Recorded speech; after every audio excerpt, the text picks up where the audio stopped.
ایران کے بادشاہ نے اپنے بیٹے کو پڑھانے کے لیے ایک استاد صاحب کا بندوبست کیا۔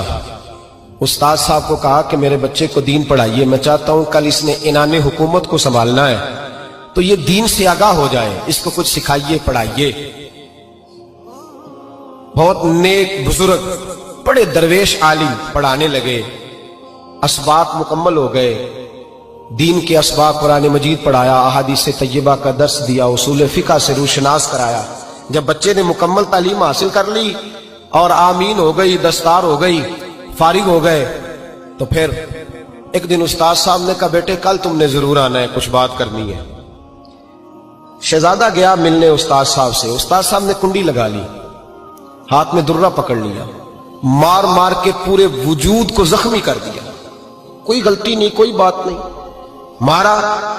اب بچہ آیا آ کے بادشاہ سلامت سے کہا کہ ابا جی سمجھ نہیں آئی، بڑا مارا ہے استاد۔ تو سیانے تھے نا بادشاہ، یہاں تو قاری صاحب روز کٹہرے میں کھڑے ہوتے ہیں، مولوی صاحب آپ نے میرے بچے کو کیوں مارا ہے؟ آپ 8,000 کے مولوی ہیں، میرا کئی کروڑ کا بچہ ہے، سویرے بدل لیں گے، خبردار آپ نے بچے کو ہاتھ لگایا، اپنی حیثیت میں رہے معاذ۔ جو قومیں استادوں کو کٹہروں میں کھڑا کرتی ہیں وہ ترقی نہیں کر پاتی، جو استادوں کو کٹہروں میں روز کھڑا کرتے ہیں۔ کہا ابا جی بڑا مارا ہے، تو والد بڑے سمجھدار تھے، کہنے لگے بیٹا استاد باپ ہوتا ہے، وہ زیادتی نہیں کرتا، کوئی بات ہوگی میں تیرے استاد کو کٹہرے میں نہیں بلاؤں گا۔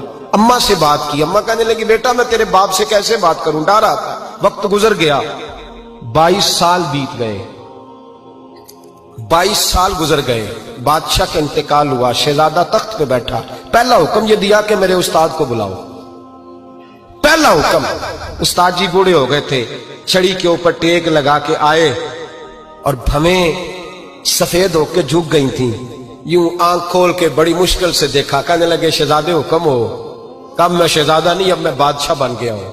استاد جی 22 سال بیت گئے، آپ نے مارا تھا، پر وہ درد چونکہ زیادتی کی تھی، میرا قصور کوئی نہیں تھا، تو نہ میری روح سے درد گیا ہے نہ میرے جسم سے گیا ہے، میں بے اختیار تھا، پوچھ نہیں سکتا تھا، آج با اختیار ہوا ہوں۔ سب سے پہلے پہلا حکم آپ کو دیا، بلایا ہے، بتائے کیوں مارا تھا، کیوں مجھے مارا تھا، میری زیادتی بتائے۔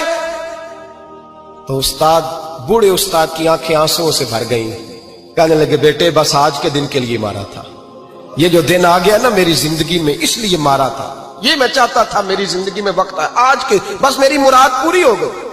کہا صاحب کس لیے، مجھے بھی سمجھائے۔ آپ فرمانے لگے کتنی دیر ہو گئی تجھے مار کھائے ہوئے، کتنا زمانہ بیت گیا؟ کہنے لگا 22 سال۔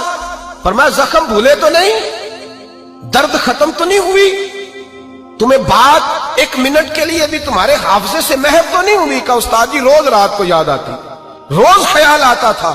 استاد کہنے لگے بھائی تو بے اختیار تھا، پوچھ نہیں سکا، 22 سال تجھے یاد رہا، مجھے پتا تھا تو ایک دن حکمران بنے گا، میں نے تجھے اس لیے مارا تھا کہ بیٹے یاد رکھنا، کسی پہ ظلم نہ کرنا، اگر تجھے 22 سال تک یاد رہا ہے تو جس پر تو ظلم کرے گا اسے بھی قیامت تک یاد رہے گا، اور یہ یاد رکھنا تو آج با اختیار ہوا تو تو نے مجھے بلا لیا ہے، قیامت کے دن غریب با اختیار ہو جائیں گے، مظلوم با اختیار ہو جائیں گے، وہ با اختیار ہوں گے، للہ الواحد القہار، رب کریم کی بارگاہ کے اندر ان کا اختیار ہوگا، اکیلے اللہ کی حکمرانی ہوگی۔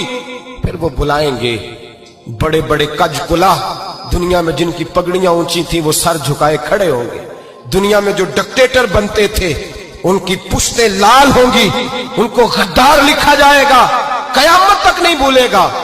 ظلم کرنا تو سوچ سمجھ کے کرنا، اتنا کرنا جتنا تم سہ سکتے ہو، اتنی زیادتی کرنا جتنی قیامت میں تم برداشت کر سکتے ہو۔